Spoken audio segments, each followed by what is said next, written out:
මම අද ඇයි මැගසින් ප්‍රිසන් එකට ආවේ කියන ප්‍රශ්නෙට මම කෙටියෙන්ම උත්තරයක් දෙන්නම්. මම සාමාන්‍යයෙන් හිරගෙවල් වලට එන්නේ නැහැ. විජේ කුමාරතුංග මගේ මහත්මයා හිරේ දාගෙන අවුරුදු මාස දෙකක් වදේ දුන්න කාලේ ජයජවර්ධනගේ ආණ්ඩුවෙන් මම හැමදාම බත් ඇද්දා විජේට දවල්ට. රැට කෑමවත් ගෙනියන්න දුන්නේ නැහැ අනිත් හිරකරුවන්ට දෙනවා වගේ. දවල්ටයි රැටයි දෙකම එකට ගෙනියන්නේ. රෑ කෑමත් පිරුණු වෙලා විසි කරනවා කියන කොහොම හරි එක වෙන ප්‍රශ්නයක්. මම මේ ඊට පස්සේ ආවේ පළවෙනි වතාව ඒ අතරතුර එක සැරයක් ඇවිල්ලා තියෙනවා.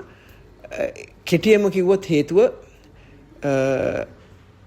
මම ලොකු විශ්වාසයක් මගේ තියෙනවා රටේ හිටපු ජ්‍යෙෂ්ඨ පාලකෙක් සහ සාර්ථකව රට පාලනය කරපු කෙනෙක් හැටියට මේ රට ඉදිරියට ගෙනියන්න නම් අපිට අවංක දක්ෂ අත්දැකීම් තියෙන පළපුරුද්ද තියෙන රාජ්‍ය සේවයක් අවශ්‍යයි. පරිපාලන සේවය විශේෂයෙන්ම. රජය කැබිනට් එක රැඳෙන්නේ පරිපාලන සේවය මත.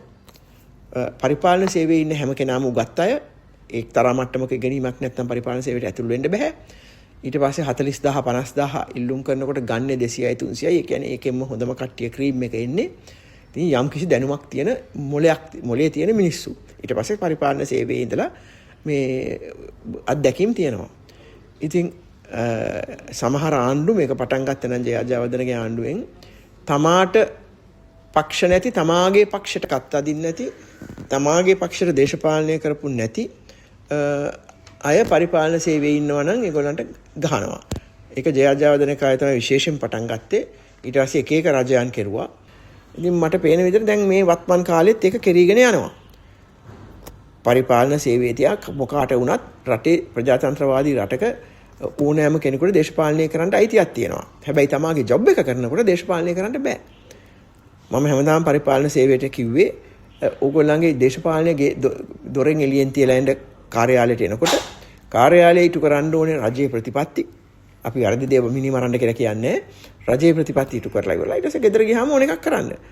ඉතින් මේක නිසා මම මගේ විරුද්ධතාවය ප්‍රකාශ කරන්න තමයි මම ආවේ. අනිත් එක එතුමා බොහොම හොඳ පුද්ගලෙක්. මම එතුමාත් එක්ක කිට්ටුවෙන් වැඩ කරලා තියෙනවා පහුගිය ආණ්ඩු කාලවල දක්ෂ පාලකෙක්. ඉතින් ඒක නිසා මම බලන්න ආවා.